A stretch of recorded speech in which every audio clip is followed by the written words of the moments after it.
blowing a gale outside. I apologise if you can hear the wild woolly weather. No weather report today on my channel. Okay.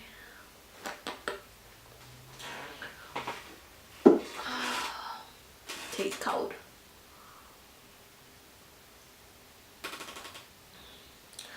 Hello and welcome back to Rain's Retrospective. Guess what? It is that time of the month where we review the stuff that I have enjoyed. I had to cull it down because there was quite a few things that I enjoyed this month, but I just didn't want the video to be too long and I didn't want to bore you, so these are the favourite of the favourites for this month. And yeah, next month there'll probably be extras to make up for it. Oh, did the light just go all weird? I'm so sorry guys, like the weather is just going crazy and it just seems like the clouds and the sun are just like pew, pew, pew. It's like the Battle of the Bastards but with clouds. Game of Thrones reference? Anyone? No? Okay. Alright, let's get into these favourites, shall we? First favourite of the month is this. So, long story short, I was given a few Makeup Geek eyeshadows by a work friend. Thank you, Alex. I'm not sure if she's watching this or anything, but thank you. And she gave me 5 Makeup Geek eyeshadows. She gave me Cosmopolitan, Glamourous, which one did she give me? Burlesque.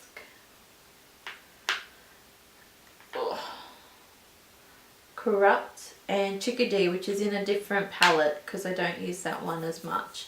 And yeah, let's just say that that opened Pandora's box with Makeup Geek eyeshadows. And honestly, like I bought 5 and then I bought another 4. And I'm not gonna lie, because that's not me, but I think I like these better than MAC eyeshadows, and that pains me so much because I have so many of them. And you know how, I guess that's just, you know, someone who watches a lot of YouTube, beauty YouTube and stuff. You see the hype and you just think, you know, has that person sold out? And you just, I don't know. I was really hesitant on buying Makeup Geek eyeshadows when the hype train had started. And yeah, I'm not going to name certain YouTubers or anything, but you know that they are sponsored and stuff, so you just take everything with a grain of salt. Anyway, when Alex gave these to me and I tried them out, I just thought, holy shitballs, like these are amazing. And I thought the fact that they are so consistent between eyeshadows, like I'll give you my arm. I think I might do a proper swatch one, but let's go Burlesque, which is this guy here. That's just one swipe.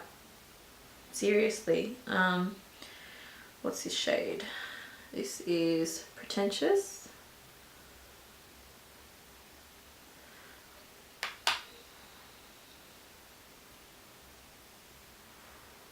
Like the color, the pigmentation, it's just, oh, And this one here is a foiled one. This is Houdini. I'll swatch that. Like, look at that. Oh my gosh. It's so beautiful. I seriously want to buy them all. Not that I will, but they're just so gorgeous. And I bought mine off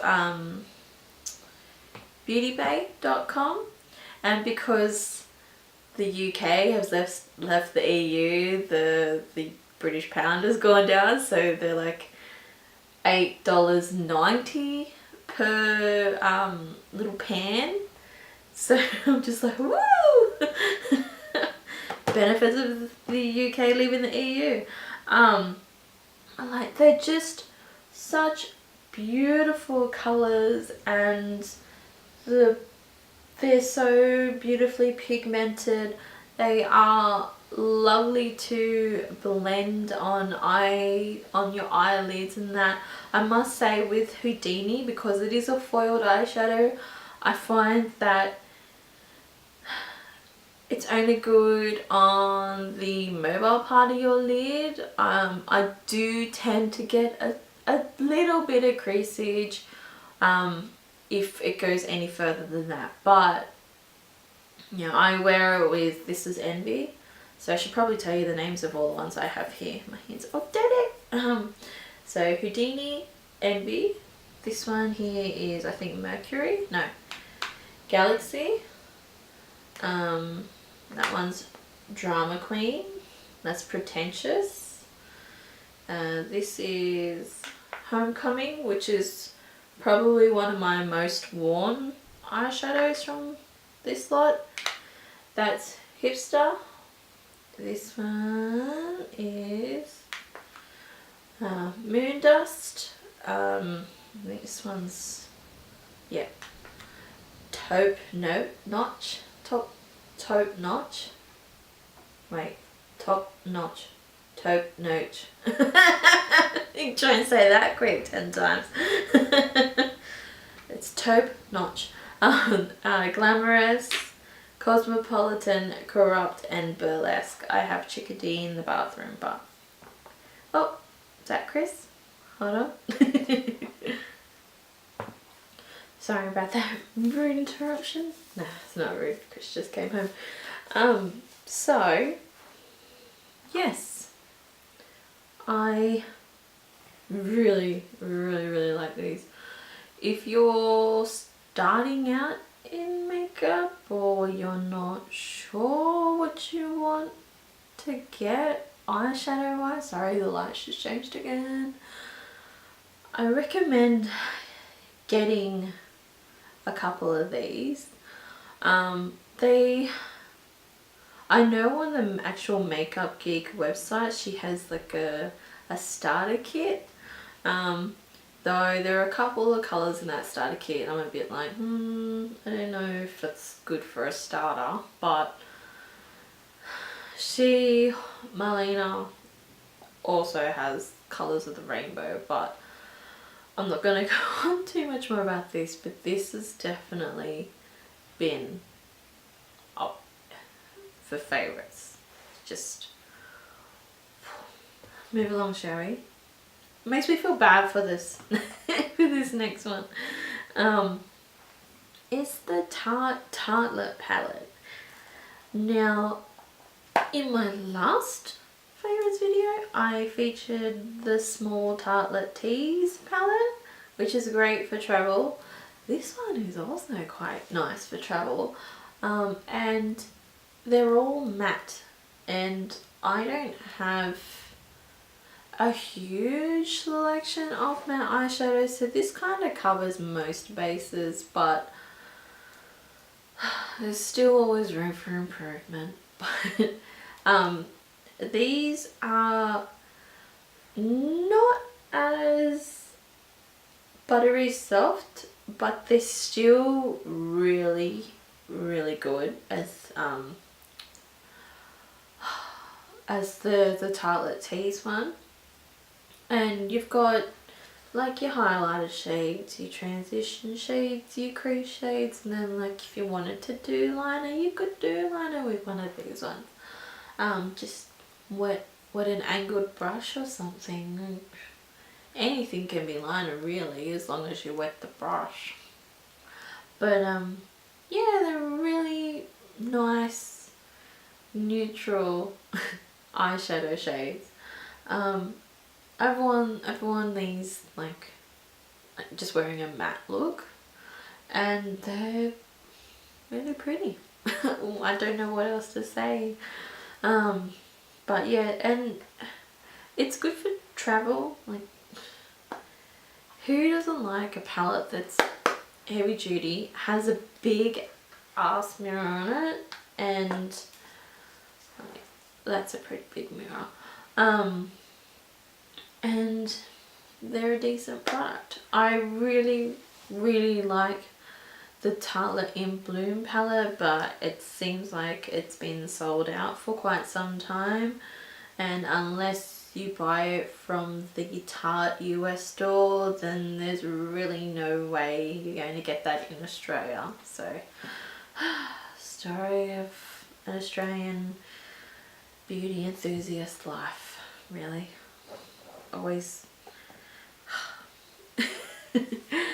Anyway, next favorite for this month is, oh, what's that? It's the Mecca Cosmetica Rose Lip Deluscious SPF 25 Lip Protectant. So it's essentially the tinted version of the Day Mecca Lip Deluscious. So that's it there. Swipe a bit on my hand. Like, it's a nice opaque tint. You can sheer it out. You don't need too much of this stuff. It's that good. As you can see, I've carved a bit out and I've put it in one of those little sample pot things, and I have it in my bag because this is just too clunky for my bag. So I have this on in my bathroom. But oh, light changed again. So on weekends or when I'm in a rush and I want just a small amount of colour on my lips, but I don't want to go full pop of colour, I just wear this, and it's hydrating and it's winter, and I absolutely swear by the Mecca Cosmetica lip protectants and the overnight one. Like that, those are my holy grail lip treatment products. So yeah, carrying on, shall we? So I ran out of my MAC clear brow set, and yeah, I was a little bit tight on money, but I really needed a clear brow gel, and Priceline had, I think they had one of their wacky, 40% sales or whatever it is, and I had conveniently gotten my sisterhood voucher, so I got this. This is the Loreal Brow Artist Plumper. I wouldn't say it plumps. Like, do my brows look plump? I don't even know. It's essentially just a clear brow gel. It has a very similar brush to the MAC Pro Longwear Waterproof Brow Set. Like, it's that big brush. I think this is starting to be tainted by my brow pencil because it doesn't look clear. It's looking a little bit cloudy. But this has been really good. This has done the job, and I don't know what this was full price. I think they're like $18 full price, but I got this for $9. But I'm really impressed with it. I quite like it. In comparison to the MAC one, oh, they're about par, I guess. I like the MAC one because it's clear and you can see how much you have left, and B, when it gets gross and you just got to replace that because ew. But I think this might actually contain more. I'm not sure. I think the MAC one's 5 mils and this one's 7, so.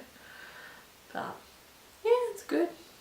Can't complain. It's a brow gel. Does what it's supposed to do. Next item is, it's a random thing in a way because you don't, well, usually I get a summer and a winter shade foundation, and after my lesson with Uzo, she was just like, you're better off getting the lighter shade of a foundation and then warming it up with bronzer and all that sort of stuff. And I'm like, okay, I like that mentality, but you just, I don't know, I get worried that, you know, here isn't matching here, and then, you know, your décolleté and all that sort of stuff, and my arms and but long story short, I came across this. Now this is the Body Shop Shade Adjusting Drops. This is the lightening one. There is a darkening one, which is, it's essentially a brown, but it's like a neutral brown because it's not pink and it's not orange or yellow, which is good because at least that covers all, you know, skin tones. But yeah, I came across this and I was a bit like, and when I was reading about it online, they're like, oh, one drop will change your foundation half a shade. And I've just gone, oh, alright. Anyway, I used this with my NARS Velvet Matte Skin Tint, and I was kind of like, and it did the job, but I personally was only using half a drop because I mainly use it with the NARS Velvet Skin Tint because that's 0.5 darker than St. Moritz, but which I should have stayed with. But I've also used this with my Dior Skin foundation. Like, I love that one, but it's like that little bit too dark, and when I have worn it lately,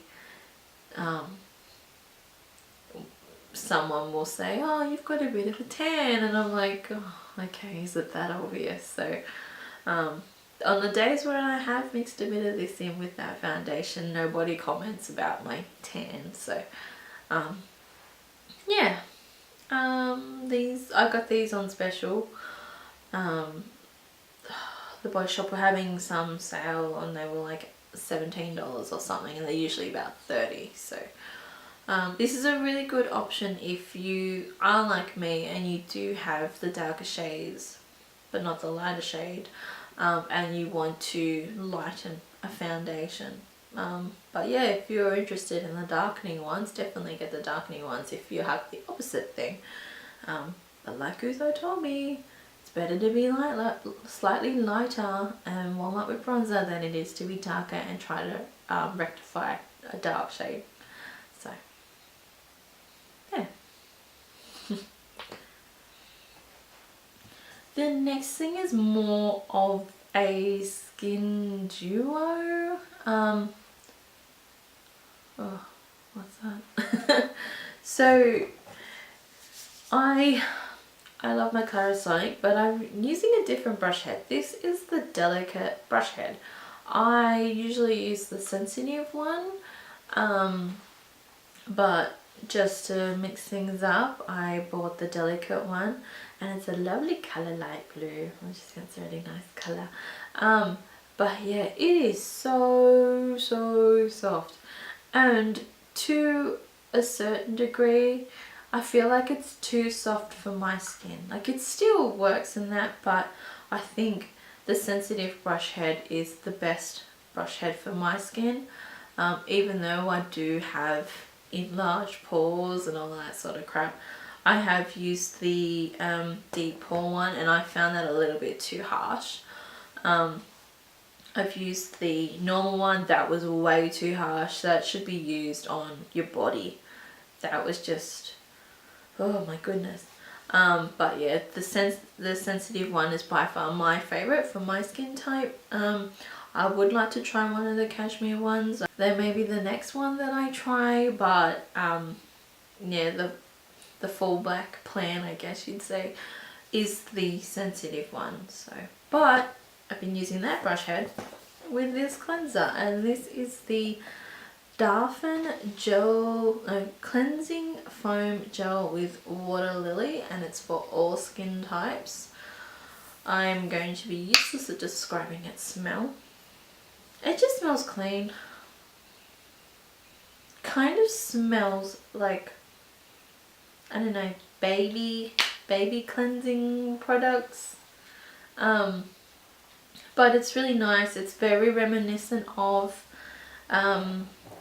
my old Holy Grail cleanser, which is the Dermalogica Special Cleansing Gel.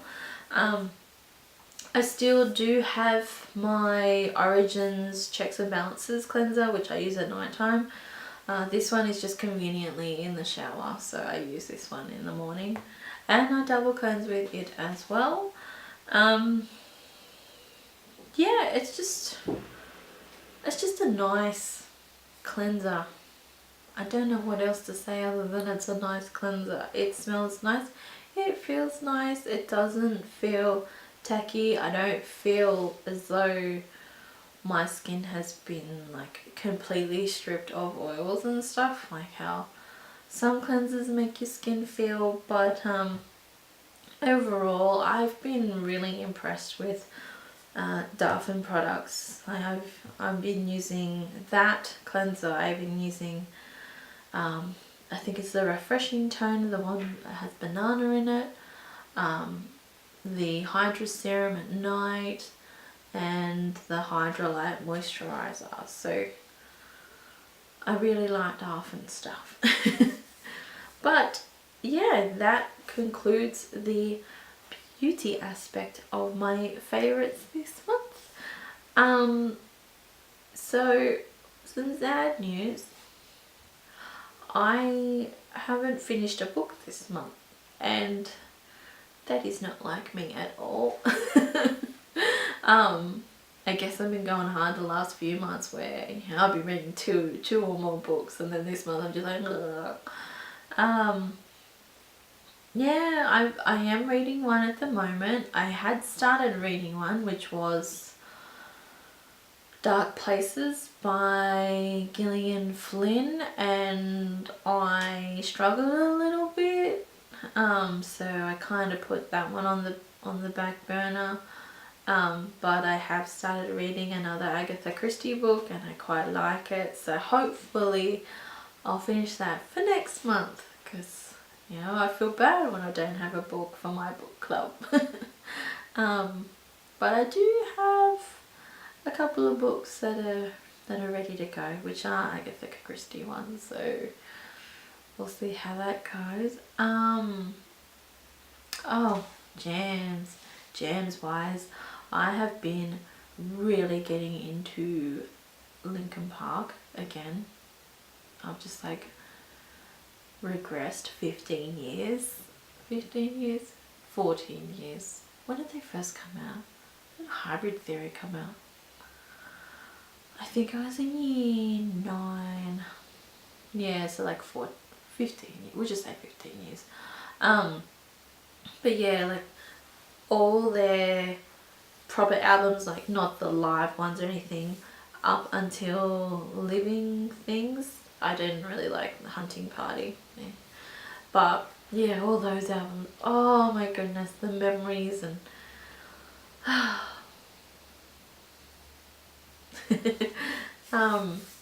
and I'm not sure if I talked about it in my last favorites, but Newfound Glory, like I've gone back to high school me, music wise, not anything else wise, because I'm slightly embarrassed of my high school years.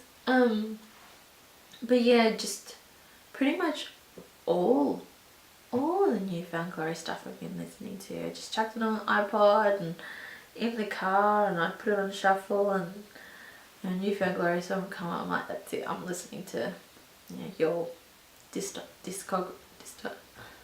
how do you pronounce it? Discography. For someone who likes reading, you can't say that word. But yeah, those are the two, I guess, artists that I've been listening a lot of this month. And for etc., I've referenced it before, like Game of Thrones. Can I just say that this season was effing amazing. Having read all the books that are currently out and then watching this season pretty much blind, just the whole season, like the fact that I didn't know what was going to happen was pretty crazy. But I absolutely loved it. Like, my favorite episode is Hard Home, which is when John goes beyond the wall and he sees the Night's King for the first time, and then the Night's King's like, and then everyone comes back all thriller and they start doing this shit. But like, that is my favorite episode. But then the last two episodes for this season are like an equal second.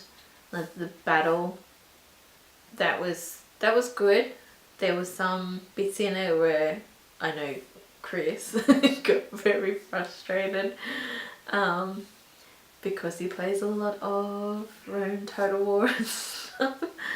But the last episode was really good too. So we can only imagine what next season's going to do when we have to wait, what's that now, 41 weeks before the next season comes out. But it's also sad in a way because it's going to end soon. And it would be nice if George released the next book, and I know a lot of people hassle him to release the next book, but he must know he's got an instant bestseller on his hands. Seriously, ride the hype train. So yeah, I think that's it from me today. Yeah, I hope you're well. I hope you continue to be well. Until next time, like, comment, subscribe, tell me what you have been liking this month. What else? Be good, stay well, and until next time, have a warm bath, because renew yourself. Thank you for watching. Bye.